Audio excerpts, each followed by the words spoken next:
is on page, just check the same page on your notes. Yeah, okay. It's this one here, it's 8 on mine, Okay. got 3 points.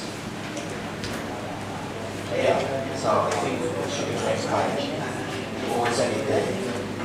I think, see, it's literal, figurative and symbolic. Yeah. Here. These ones, literal, literal, figurative and symbolic. Okay. So on page 8. Đây.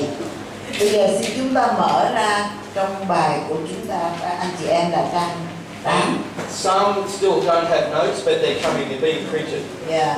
Những bạn mới xuống lớp này thì đang được photo lại, nên chút nữa chúng ta sẽ có. And until the notes turn up, Và maybe đến khi they'll nào move on with someone else. chúng ta có thì các bạn nào xung quanh có thể chỉ cho các bạn học. We're going now to look at 3 ways to interpret the Bible. Bây giờ chúng ta bước vào cái phần là có 3 cách để chúng ta giải nghĩa Kinh Thánh. This is the main 3 ways. Và đây là 3 cách mà chính. You'll see one is literal, Cái cách thứ nhất là theo nghĩa đen, one is figurative, thứ hai là theo nghĩa bóng, and one is symbolic. và thứ ba là nghĩa biểu tượng. And what we're going to do is explain what they mean. Và việc chúng ta làm bây giờ là chúng ta sẽ giải thích là 3 cái nghĩa đó có nghĩa gì. So number 1 is the literal way to interpret the Bible. Thứ nhất là chúng ta giải nghĩa Kinh Thánh theo nghĩa đen. So this is taking a word or a phrase and translating it plainly or simply or in its ordinary sense. Và ở đây có thứ nhất chúng ta lấy một câu ở trong Kinh Thánh và chúng ta giải nghĩa theo cái cách mà đơn sơ nhất, theo cái nghĩa chính của nó, theo cái văn từ của nó. And it often reflects the cultural, remember we said one of the bridges was culture, it will reflect the cultural idea of the day. Và thường là nó phản chiếu lại những cái ý nghĩa theo cái văn hóa của thời bấy giờ. Chúng ta nhớ là khi nãy chúng ta giải nghĩa Kinh Thánh theo 4 cái đặc tánh đó, là trong 4 đặc tánh là đặc tánh về văn hóa. An example of this is in Exodus 17:6, if everybody could read that please. Và cái ví dụ để chúng ta ví dụ trong Xuất Ai-cập ký đoạn 17 câu 6. Xin một người sẽ đọc dùm cho chúng ta Xuất Ai-cập ký đoạn 17 câu 6. Này, ta sẽ đứng đằng trước ngươi ở trên hòn đá tại Horeb kia. Ngươi sẽ lập hòn đá thì nước từ đó chảy ra. Dân sự sẽ uống lấy. Môi-se bèn làm như vậy trước mặt các trưởng lão Israel. Dạ, cảm ơn anh em. Did the Hamon understand that? Dạ, bây giờ chúng ta có thể quý vị mong. Nếu ai có Kinh Thánh Mông ở đây, xin chúng ta đọc trong Kinh Thánh Mông để các anh em nghe. Có không? Did I need to read it? Dạ, she has. Rồi, Xuất Ai-cập ký 17 câu 6. Yeah. Just so that they understand. Yeah. Của Chúa sáu lúc vô rê, của nhớ sáu trong xin này, chia lên tàu lúc vô rê, ta đây Chúa tờ hậu có trao cho này hậu, một xe qua lên ta trao cho Israel dành tết thay cho thanh trọng. Thank you. So here, you tell me, is this a literal rock, a figurative rock, or a symbolic rock that Moses was to hit? Bây giờ ở đây tôi hỏi các bạn câu hỏi này. Đây có phải là một cái vần đá theo nghĩa đen, hay là vần đá theo nghĩa bóng, hay là một cái vần đá theo nghĩa biểu tượng? Ai có câu trả lời? Cái vần hòn đá mà ở trong này đang nói đến nước từ riêng của hòn đá tại Horeb này. Anyone? Thì ai chúng ta thấy không? Cái nghĩa của nó là gì? Có phải theo nghĩa đen, theo nghĩa bóng, hay theo nghĩa biểu tượng? Biểu tượng. Somebody say symbolic, some say figurative, and some say literal. Okay. So the ones who said literal are right. Và những người nói theo nghĩa đen là đúng. Literal simply means a real thing. Và khi nói là nghĩa đen có nghĩa là cái nghĩa chính xác như vậy. This was a real rock. Vì đây là một cái hòn đá thật sự. You could touch this rock. Bạn có thể rờ được cái hòn đá đó. If you kick the rock, Mà nếu bạn đá vào hòn đá đó, cái chân bạn là tiêu ngay.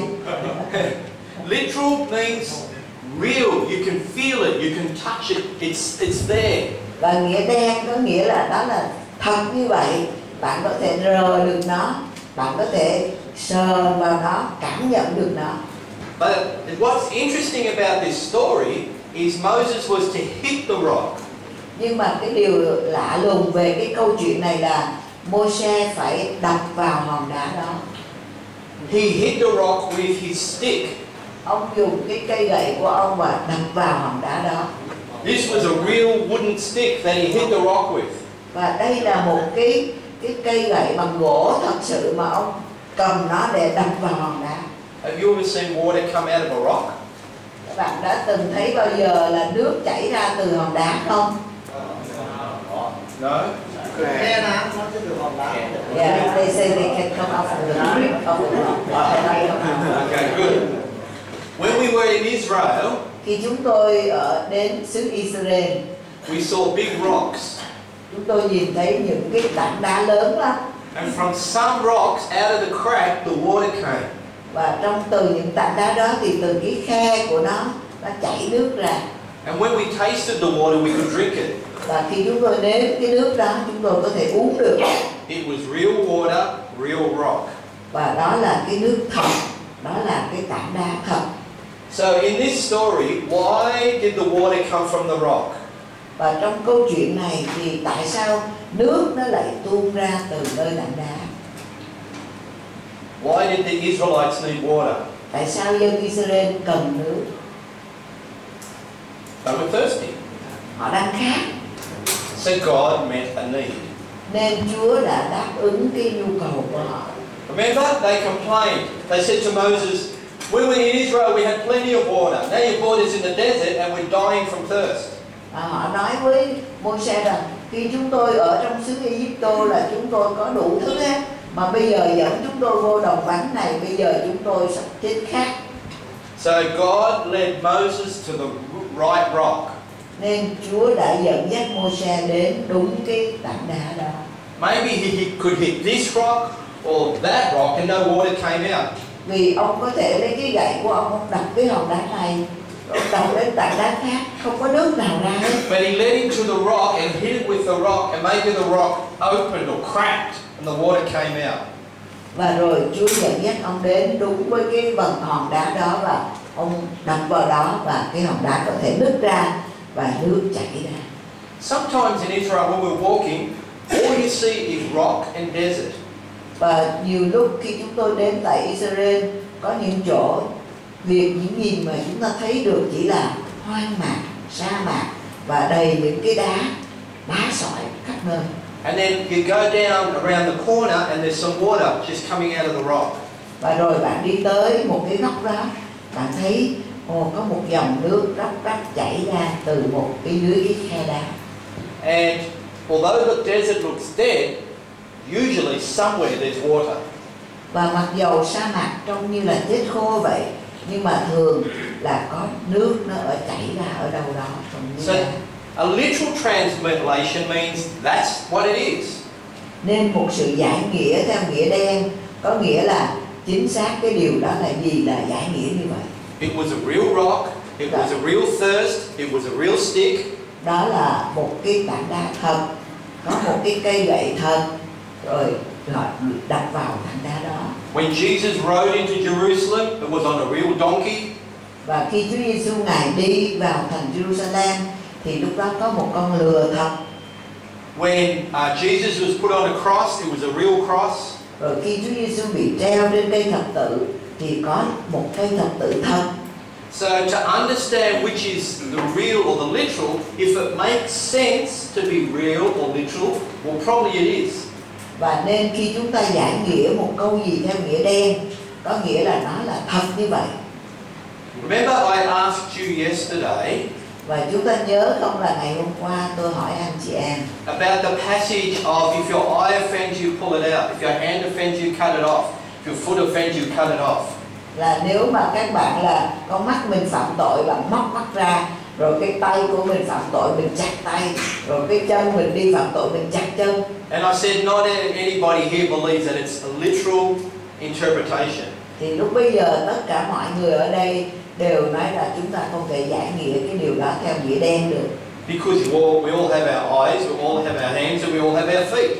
Vì tất cả chúng ta là đây đều còn mắt hết, đều còn tay còn chân hết. So it doesn't make sense for that passage to be literal or real. Cho nên nó không có thể có ý nghĩa nào là cái đoạn đó là làm cho chúng nói cho chúng ta là thật sự phải như vậy. And we need to ask the question, so if it's not literal, what could it be? Và chúng ta cần phải đặt câu hỏi cho chính mình là nếu cái điều này không phải theo nghĩa đen thì nó phải theo nghĩa gì? And then I said, I told you the story about, I read in the newspaper about the crazy Christians from America. Và tôi kể các bạn một câu chuyện những người cơ đốc và rất điên rồ ở tại Mỹ. Remember I said he stole something. Người này đã ăn trộm một điều gì đó. The Spirit of God convicted him, so he put his hand on the train line and the train cut his hand off. Và rồi Đức Thánh Linh cáo trách anh ta, nên anh ta bắt đầu mới thò cái tay mình ra trên đường xe lửa và cái xe đi ngang qua và cán đứt cái tay anh ta. So that's not literal. Nên đó không phải là cái điều Chúa giải nghĩa theo nghĩa đen được. So if the section that you're reading makes sense to be literal or real, most likely it is. Và những cái câu của bạn nhìn thấy đó là cái nghĩa đen thì bạn phải giải nghĩa theo đúng nghĩa đen. Okay, so you understand that? Nên chúng ta hiểu điều đó không? Okay, so that's the first one. Và đây là cái cách giải nghĩa thứ nhất, đó là theo nghĩa đen. And usually we don't have problems with that one. Và thường chúng ta không gặp nan đề gì với cái nghĩa đen này. But now let's look at the second two. Nhưng bây giờ chúng ta phải bước vào cái giải thích theo điều thứ hai là nghĩa bóng. The second meaning. Đó là theo cái ý nghĩa thứ hai này. The figurative. Đó là nghĩa bóng. This method of interpretation brings across a meaning different to the common literal or real meaning.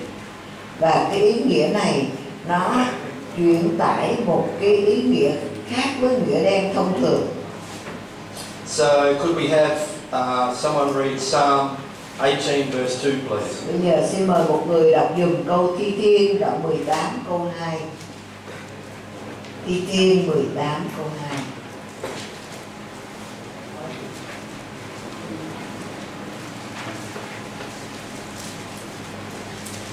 Đức Thiên Va là hòn đá tôi, đồi để tôi, tới để cứu tôi. Đức Chúa Trời là hòn đá tôi, nên là tôi sẽ nên nấu mình. Cũng là cái thiên tôi, tình cứu rỗi tôi, và là nơi náo hẳn cao của tôi. Cảm ơn. And maybe the more. Và xin mời anh em đọc câu xin mong. Con có bao nhiêu trong cầu gì này ó? Tôi chỉ do tôi thái tí thái cố nên do cố lúc chân và sự chua khó. Cố tôi quan chỉ do tôi tí thái cố cũng do nên do cho xếp số. Nếu tí thái cố ý giả lý đại thái miễn ta, nếu tí thái cố thiết các cố đi. So what we're dealing with here is the meaning. Và cái việc chúng ta muốn đề cập đến ở đây là cái ý nghĩa. Is God a literal rock? Chúa có phải là theo nghĩa đen, Ngài là một cái hòn đá không? No. No. So then we need to say, if this can't be understood as literal, what could it be understood as? Và vậy thì chúng ta không thể hiểu câu này bằng theo nghĩa đen được, thì chúng ta phải hiểu theo nghĩa gì? Yes, figurative. Figurative, a figure or an image. Ở đây là một nghĩa bóng, một cái hình bóng. What do you think of when you think of a rock? Bạn suy nghĩ điều gì khi bạn nghĩ về hòn đá? It's strong. Strong. Yeah. Hòn đá là chúng ta What nghĩ nó else? cứng, nó chắc, nó mạnh. Điều gì nữa? What? Nó nặng. Heavy. Heavy, yes. Rất là nặng. If you drop your rock on your head, then you have a headache. Nếu bạn bị đá mà nó rơi trên đầu mình thì bạn bị nhức đầu, phải không? But if you drop a pillow on your head, okay. Nhưng mà nếu bạn để một cái gối mà rớt trên đầu bạn thì không sao. Except for Vietnamese pillows. Chỉ có cái gối Việt Nam thì nó hơi cứng thôi. Some Vietnamese pillows are like a rock. Có một số những cái gối của người Việt thì nó cứng như đá. You put your head down. Oh! Khi bạn thả cái đầu bạn xuống là bạn thấy muốn ê đầu luôn. So that's good. The rock is strong and heavy. Anything else? Nên chúng ta thấy là cái đá thì nó rất cứng, rồi nó nặng, rồi còn điều gì về cái đá nữa? Đá không thay đổi. Not changing. Not changing. Yes. Đá nó không có thay đổi. Can you break a rock with your hands? Bạn có thể lấy cái tay mình mà bẻ đá không? Is it safer to build your house on a rock or on the sand? Bạn xây căn nhà của mình ở trên một cái vần đá như vậy với lại trên cát thì cái nào chắc hơn? Good, solid foundation. Chúng ta xây như vậy là trên một cái nền rất là vững chắc. It says in this passage that God is like a fortress, a castle. Và ở trong câu này của mấy Chúa giống như một cái đồn lũy. What are fortresses made out of? Và một cái đồn lũy có nghĩa gì? Bảo vệ. Protection. Yeah, they're made out of rock. Và một cái đồn lũy người ta cũng xây bằng đá. They cut the rock. Họ chẻ đá ra. And put it one on the other. Và cứ xếp đá từ tảng này trên tảng khác thành một cái đồn lũy. For protection. Và cái nơi đó là để bảo vệ. Would you sooner protection from a fortress made out of rock, or a fortress made out of polystyrene?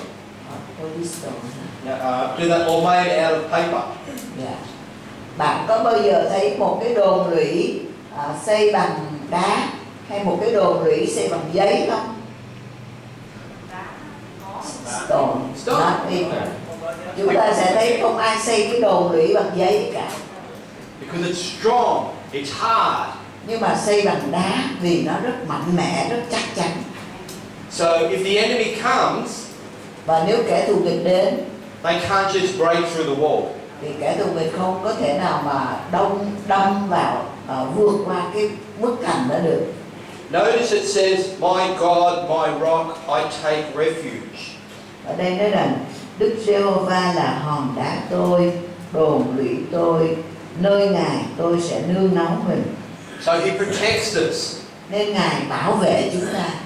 So here we have a figure or an image. We understand what a rock is like. Nên ở đây chúng ta có được một cái hình ảnh, chúng ta hiểu được là một cái đồn lũy là như thế nào. But God is not a literal rock. Nhưng mà Chúa không phải là một cái hòn đá theo nghĩa đen. So we need to go back and try to understand what a rock is like. Nên chúng ta cần phải trở lại để chúng ta hiểu hòn đá nó có cái chất gì, nó như thế nào. I saw some interesting photos the other day of the Hmong villages. Tôi đã nhìn thấy một vài hình ảnh rất là thú vị về những ngày trước về cái làng của người Hmong.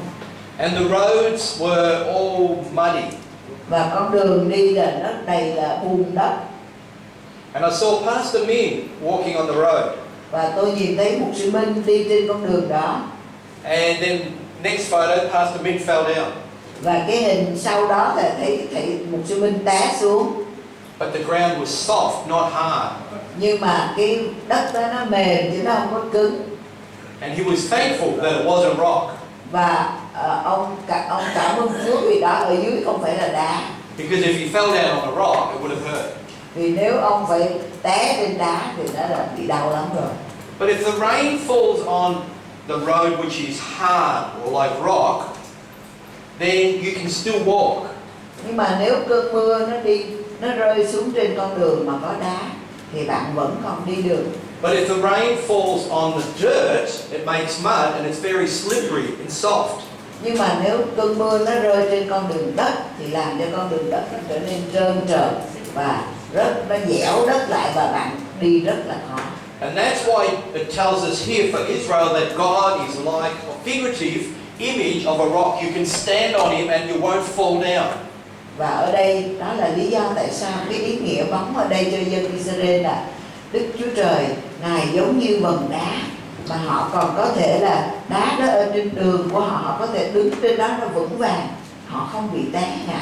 Okay, so we can all understand a rock. Nên tất cả chúng ta đều hiểu về hòn đá, vầng đá. So in your reading, you need to ask yourself this question. Nên khi bạn đọc lời Chúa, bạn phải tự hỏi mình câu hỏi này. Can what I'm reading be literal or is it figurative? Những gì mà mình đang đọc đây nó là có ý nghĩa đen hay là nó có ý nghĩa bóng? Does it make sense to be a real rock, or does it make sense that maybe it's not a rock but it's trying to give me the understanding that it's like a rock? Nên từ chúng ta xem là cái này có đúng là một cái nghĩa đen là hòn đá không, hay là đúng là cái nghĩa bóng về một cái hòn đá? Do you understand that? Chúng ta hiểu không? Okay. Anyone not understand? Có ai không hiểu không? Okay, so number 3. Nên cái số 3, ý nghĩa Symbolic. đây là một cái nghĩa mang tính biểu tượng. This is the idea behind something. Và đây là ở đằng sau một điều gì đó, có một cái ý tưởng đằng sau. When something is used to represent something else. Đó là một điều được dùng để trình bày một điều gì khác. Either material or immaterial. Thường là có khi mang tính là vật chất hoặc là không phải thuộc về vật chất. What do I mean by material or immaterial? Và khi tôi nói về một điều thuộc về vật chất hoặc thuộc về không phải vật chất thì tôi muốn nói gì? As human beings, we're made up of two parts, the material and the immaterial. Con người chúng ta được dựng nên bởi những điều thuộc về vật chất và những điều thuộc về không phải vật chất. The material part is my body. You can see it, you can touch it. Cái điều thuộc về vật chất là thân thể tôi đây, các bạn có thể rờ được, các bạn có thể thấy được. But the immaterial is my spirit. Where is it in my body? Nhưng mà còn cái phần không thuộc về vật chất là tâm linh của tôi. Tâm linh của tôi ở đâu? Imagine I'm sick. Không thấy được. Không thể thấy được. Yes. Bây giờ tưởng tượng xem là tôi bị bệnh. And the doctor puts me on the operating table. Và bây giờ bác sĩ đặt tôi lên bàn để mổ xẻ. He can cut my material part open. Và ông có thể mổ cái thân thể của tôi ra, mở ra. Maybe he opens up my material ribs. Có thể mở ra cái sườn của tôi. And maybe he can feel my material heart. Và có thể cảm nhận được cái trái tim của tôi, trái tim vật chất của tôi. Maybe he can take my heart out and throw it around and kick it and headbutt it. Và ông có thể lấy cái tim tôi ra và đá qua đá lại, ông nhảy lên, ông làm đủ thứ hết. Maybe I'm not very healthy after that. Và có thể sau khi bị ông bác sĩ làm như vậy là tôi hết khỏe rồi. But that's my material part. Nhưng mà đó là cái phần thuộc về vật chất của tôi. Even inside, he can find my heart or my lungs or my liver, my stomach. Mà mặc dầu khi ông mổ ra, ông có thể thấy cái tim của tôi, rồi cái gan của tôi, hay là cái phổi của tôi. But he can't find my immaterial part, my spirit. Nhưng mà ông không thể nào tìm thấy được cái tâm linh của tôi, là cái phần phi vật chất, không có thuộc về vật chất đó. He looks everywhere. He looks under my lungs, he looks in my stomach, but he can't see it. Ông tìm hết mọi nơi, ông dở ra trong bao tử, hay là ông tìm dở trong cái phổi của tôi, cũng không thấy cái tâm linh tôi nằm đâu hết. Maybe he lifts my stomach up and finds durian, but no spirit. Và ông có thể dở cái bao tử tôi lên, ông thấy trong đó có sầu riêng, nhưng mà cũng không thấy tâm linh đâu hết. So we're all made up of two parts. Nên tất cả chúng ta đều được dựng nên bằng hai phần. The material and the immaterial. Đó là một cái phần thuộc về vật chất và một phần thuộc về không thuộc về vật chất, phi vật chất. I don't know if you've ever been with someone when they've died. Tôi không biết các bạn đã từng bao giờ ở gần một người nào mà đang hấp hối chưa. But as a pastor, I've been with a lot of people when they've died. Nhưng mà với tôi, với tư cách là mục sư, thì tôi đã từng ở với cùng với nhiều người khi họ chết, khi họ qua đời. But as they're nearly coming to their death, there's still two parts. Và cho dù khi họ đến gần cái chỗ qua đời như vậy, họ vẫn có hai phần. But then in their last breath they breathe. Nhưng mà trong hơi thở sau cùng của họ thì họ trút hơi thở, họ làm. The immaterial part goes back to God. Và cái phần mà không thuộc về vật chất đó đi trở lại với Đức Chúa Trời. And the material part is left. Và nó còn lại ở đó là phần vật chất của họ. And if I do the funeral and bury their body, it's only the material part that I'm burying. Và nếu tôi làm lễ chôn cất cho họ thì tôi chỉ chôn cái phần vật chất của họ thôi. But then immaterial part is now back with the Lord. Nhưng mà còn cái phần phi vật chất không thuộc về vật chất của họ bây giờ đã trở về cùng Đức Chúa Trời rồi. Okay, you understand that? Chúng ta hiểu không? Okay, could I have someone please read 1 Corinthians chapter 10 verse 4? Xin mời một anh chị em đọc giùm tôi Cô-rinh-tô nhất đoạn 10 câu 4. Và uống một thứ uống thiêng liêng vì họ uống nơi một hòn đá thiêng liêng theo mình, và đá ấy tức là Đấng Christ. Dạ, cảm ơn. Xin mời Kim Hồng. Nhớ là ý cậu lên thật cho cậu này cho. Thế lại bố lên ta hầu cho đây của con chữ cột sở hậu. Lúc có đi lòi Giê-xu kẻ tội hiểu lúc có rê của điên luôn rồi lại nhá. Ok. Dạ, cảm ơn. So here we have the symbolic. Nên ở đây chúng ta thấy cái nghĩa mang tính biểu tượng. The symbol. Đó là có cái biểu tượng. If I show you this symbol, what does it mean? Và nếu tôi cho các bạn vẽ các bạn một cái hình ảnh biểu tượng này thì nó có nghĩa là gì? Which brand? Cây gì?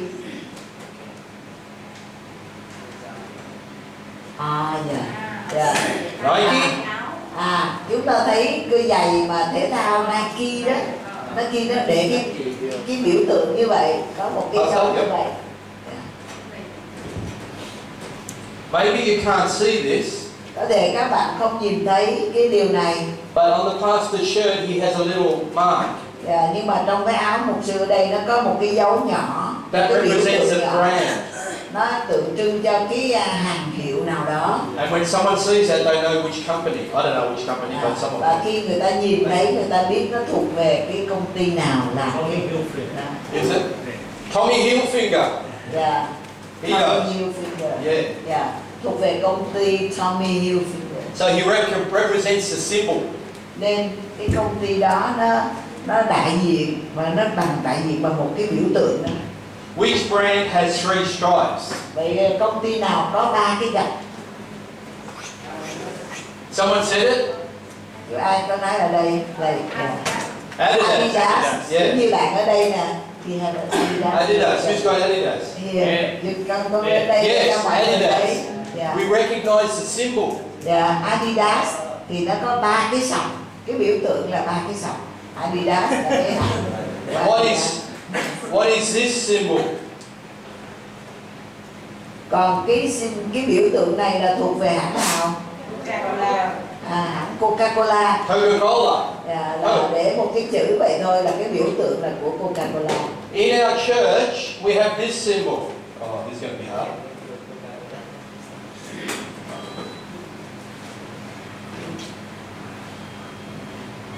Và trong hội thánh chúng tôi thì có cái biểu tượng này. Because we live near the beach. Vì cớ hội thánh chúng tôi là sống ở cạnh bờ biển. This is the beach and this is the sun. Và ở đây là ba cái dọc đường cong như vậy, biểu tượng là biển và ở trên là biểu tượng cho mặt trời.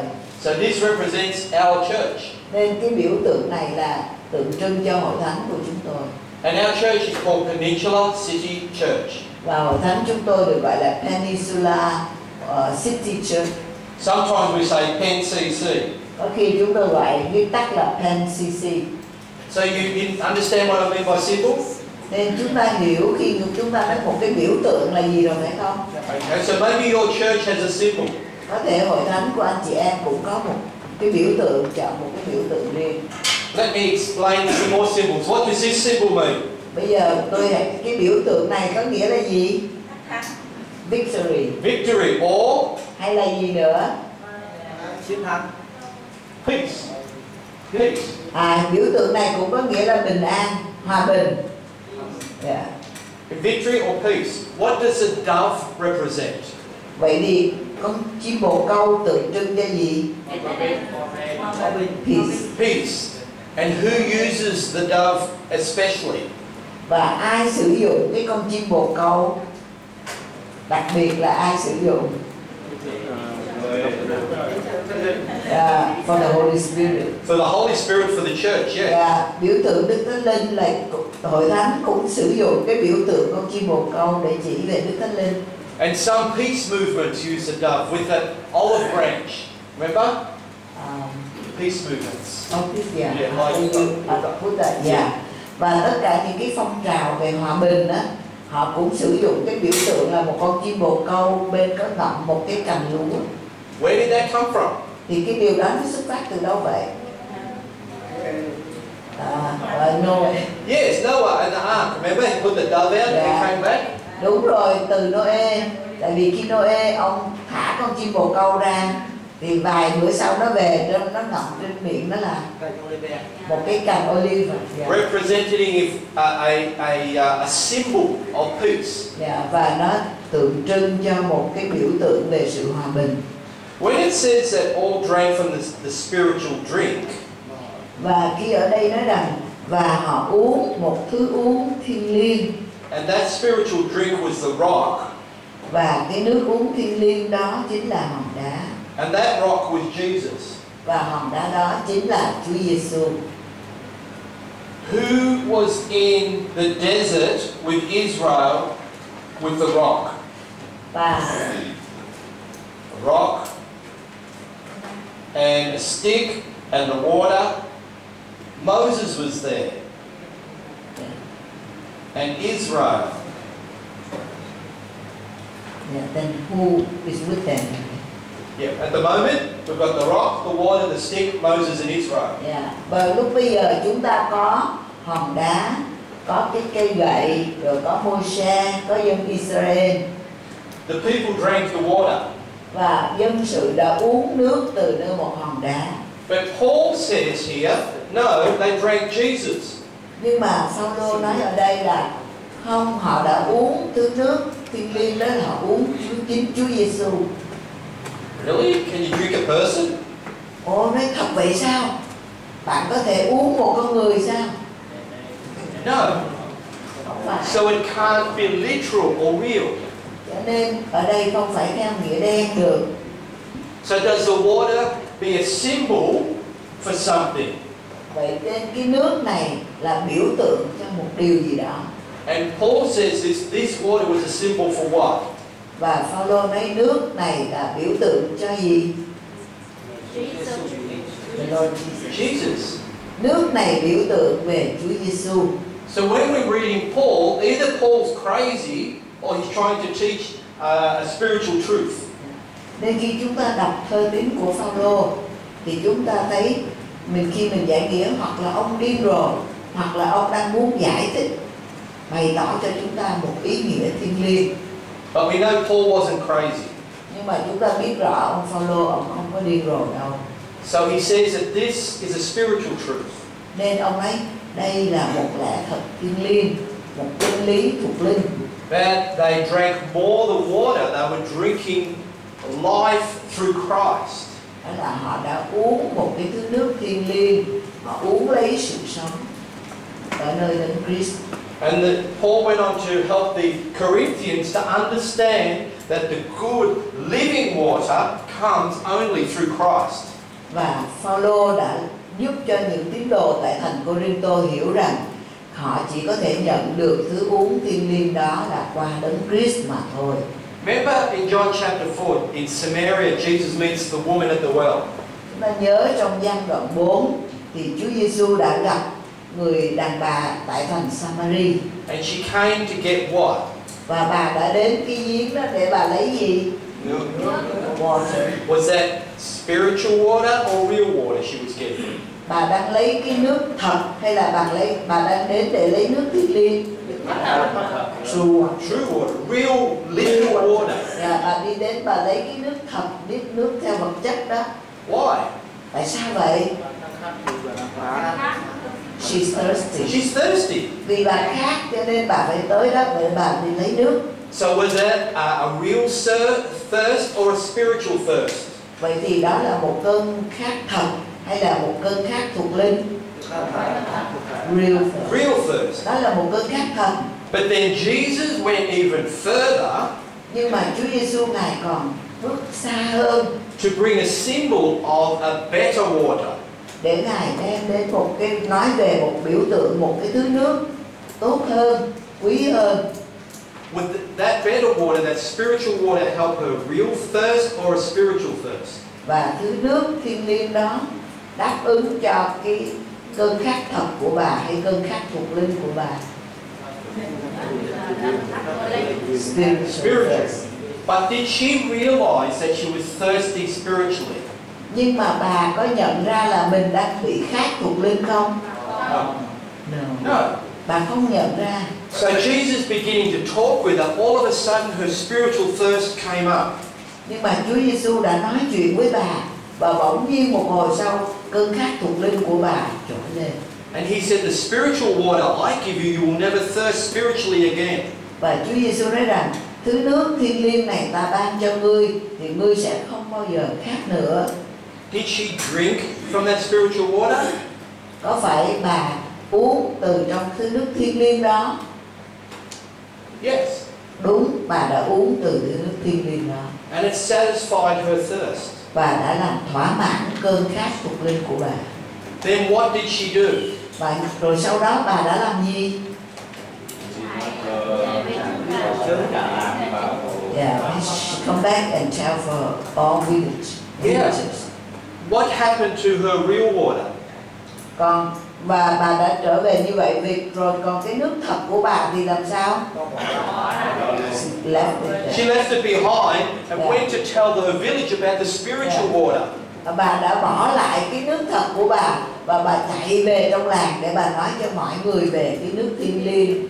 So the water in the bucket was real and literal. Nên cái nước mà bà có trong cái vò của bà là nước thật. But she told the people to come to Jesus or to the well. Và bà bảo mọi người hãy đến với Chúa Giêsu, là đến với cái giếng nước. To Jesus. Bà đã gọi mọi người là hãy đến với Chúa Giêsu hay là đến với cái giếng nước mà bà đi hướng lấy nước? Yeah, to Jesus. So their spiritual thirst could be fixed. Cho nên để cho cái cơn khát thuộc linh của chúng ta được đáp ứng. So what Paul was saying, not only Moses and Israel and the rock, the stick and the water was in the desert. Và nên ở đây Phaolô không phải chỉ nói về hòn đá, về cây gậy, về Môi-se, về Israel ở trong đồng vắng. But he was saying Jesus was in the desert as the spiritual water. Nhưng ông nói rằng Chúa Giêsu Ngài ở trong sa mạc đó như là thứ nước thiêng liêng cho họ. How did Paul know this? Và Phaolô có ý thức được điều này không? Does it say it in the Old Testament? Cái điều này có nói đến ở trong Cựu Ước không? No. Không. So how did Paul understand this, with the head or with the spirit? Vậy thì làm sao mà Phaolô hiểu được đây? Ông hiểu bằng lý trí của ông hay ông hiểu bằng tâm linh của ông? It's a spirit, it's a spiritual truth. Đó là một cái lẽ thật thuộc linh. Not only that, Và không phải chỉ như vậy mà thôi. Paul said that this rock followed Israel through the desert. Và Phaolô nói rằng nước này đã đi theo Israel suốt trong sa mạc. Could you imagine one day you're walking down the road and a rock is following you? Và vậy bạn có thể tưởng tượng một ngày nào bạn đang bước đi trên đường và bạn thấy một cái hòn đá nó cứ chạy theo bạn không? Maybe you might think that your coffee is too strong. Có thể bạn nghĩ ồ sáng nay mình uống cà phê đậm quá nên giờ mình tưởng tượng, mình hoang tưởng. And you're seeing things. Nên bạn thấy tùm lum hết. Can a rock move? Vậy một cái hòn đá nó có chạy được không? No.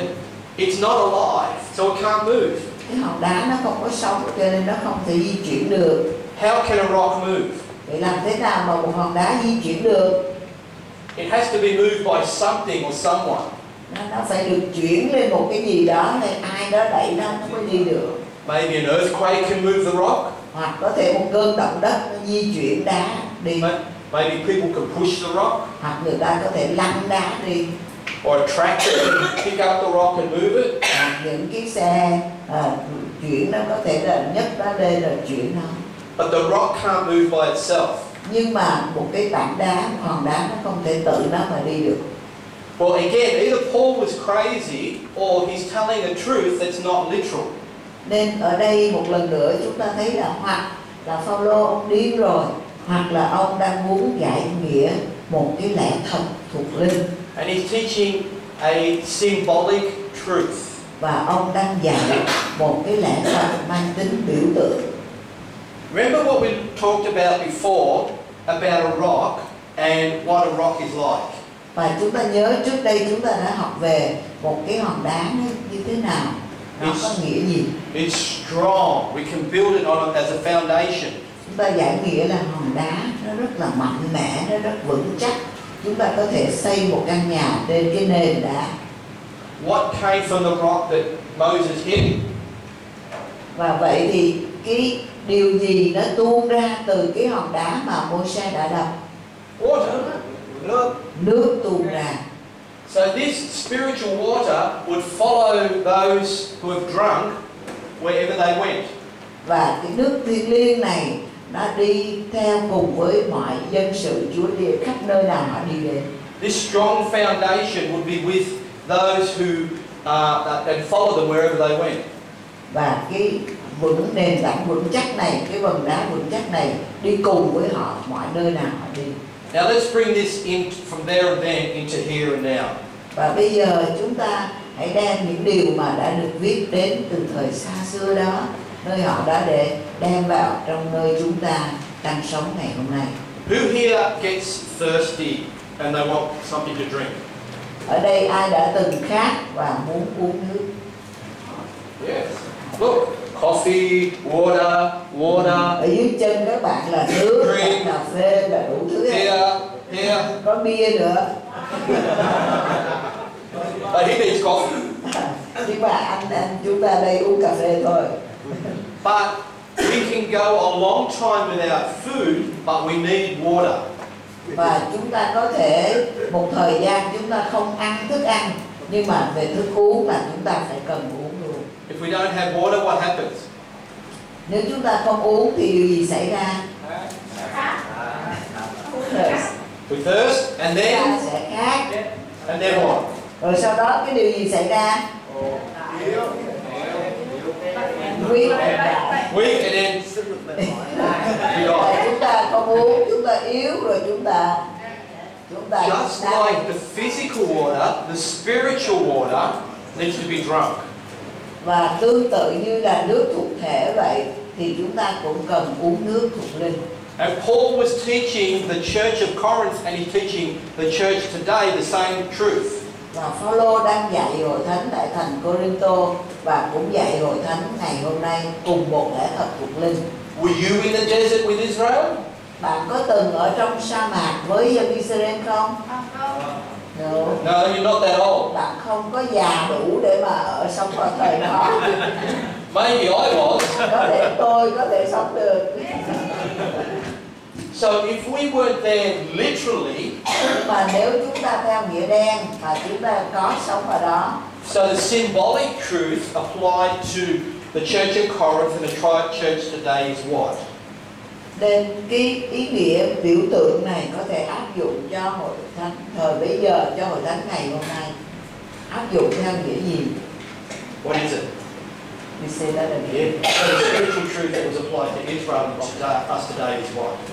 Vậy thì cái ý nghĩa thuộc linh đã áp dụng cho họ thời xưa, với ý nghĩa thuộc linh áp dụng chúng ta ngày hôm nay, ý nghĩa đó là ý nghĩa gì? Anyone? Có ai trả lời được không? Khi xưa họ cần uống nước đó, bây giờ chúng ta có cần uống nước thiêng liêng không? Yes, we also need the spiritual water. Yeah. Just like we can't live with real water, we can't live without the spiritual water. Thì giống như chúng ta không thể nào sống được nếu không có nước thuộc thể, thì chúng ta cũng không thể nào sống được nếu không có nước thuộc linh. Did you ever have a spiritual thirst that nothing else would stop that thirst? Các bạn có đã từng bao giờ mà có một sự khác thuộc linh mà bạn biết rằng không một điều gì có thể thỏa mãn được cơn khát đó? Yes. Có. You're all here because the spiritual thirst has been met. Và tất cả các bạn có mặt ở đây là vì cơn khát thuộc linh của bạn đã được giải đáp. Religion cannot stop the spiritual thirst. Tôn giáo không thể làm thỏa mãn cơn khát thuộc linh được. Only Christ is the one who can stop that spiritual thirst. Chỉ một mình Chúa Giêsu Christ mới có thể làm thỏa mãn cơn khát thuộc linh ở trong tâm linh chúng ta. And as Paul was teaching, the rock followed Israel, so does the rock follow us? Và như Phaolô đã dạy rằng hòn đá đó đã đi theo dân Israel, thì hòn đá có đi theo chúng ta không? Yes. Yes. Have you ever seen the rock? You're walking down the street and there's a rock coming after you? Bạn có bao giờ thấy bạn đi xuống đường, bạn thấy có một hòn đá chạy theo bạn không? No. If you have, you had too much coffee. Và nếu có thấy như vậy là đã uống cà phê quá nhiều rồi. But spiritual truth, we stand as a sure, strong foundation in Christ. Nhưng mà trong lẽ thật thuộc linh thì chúng ta đứng một cách rất vững vàng ở trong đấng Christ, ở trên đấng Christ, Ngài là vầng đá của chúng ta. And remember what Jesus said to the woman at the well? Và chúng ta nhớ lại Chúa Giêsu đã nói gì với người đàn bà ở nơi giếng nước. If you drink of this water, you shall never what? Nếu ngươi uống nước này sẽ như thế nào? You will thirst again. You will never thirst again. Và nếu ngươi uống cái nước mà Ngài ban cho, ta ban cho, sẽ không bao giờ khát nữa. And that's why we need to lead people to Jesus to drink. Và đó chính là lý do tại sao chúng ta phải dẫn dắt mọi người đến với chính Chúa Giêsu để họ uống từ nơi Ngài. Religion will not quench the thirst. Vì tôn giáo sẽ không làm thỏa mãn cơn khát cho họ đâu. Only Jesus. Mà chỉ một mình Chúa Giêsu mới có thể làm thỏa mãn cơn khát. So, today we've seen a literal rock. Nên đó hôm nay chúng ta đã thấy một cái hòn đá thuộc thể vật chất. Can you touch a literal rock? Một cái hòn đá theo nghĩa đen, bạn có rời chạm nó được không? Yes. Yes. We've seen figurative rock. Chúng ta thấy một cái hòn đá mang tính biểu tượng. Can you touch a figurative rock? Vậy thì bạn có thể rời được một hòn đá mang tính biểu tượng, mang tính nghĩa bóng được không? No. No. So we need to see what it represents. Nên chúng ta cần phải hiểu rõ là hòn đá đó nó tượng trưng cho cái gì. We've also seen a symbolic rock. Chúng ta cũng đã thấy một hòn đá theo nghĩa bóng, một hòn đá theo tính biểu tượng. Can you touch a symbolic rock? Bạn có thể đụng chạm một cái hòn đá theo tính biểu tượng không? No. Không. So when we read to interpret, we need to ask the question, could this be real? If not, is it figurative or spiritual or symbolic? Vì vậy nên khi chúng ta đọc lời Chúa, chúng ta nói là cái câu này mang tính nghĩa đen, hay mang tính nghĩa bóng, hay mang tính nghĩa biểu tượng. And if it's figurative, what image or figure does it represent? Và nếu nó mang tính biểu tượng thì nó là về cái biểu tượng gì, cái hình ảnh gì. If it's symbolic, what symbol does it show? Và nếu nghĩa bóng thì nó bày tỏ cái nghĩa bóng gì. Do you understand that? Chúng ta hiểu được điều đó không? Okay, so what we're going to do is take 10 minutes break, then we're going to come back and have some discussion. Và bây giờ chúng ta sẽ nghỉ giải lao 10 phút, rồi khi trở lại chúng ta sẽ cùng nhau thảo luận.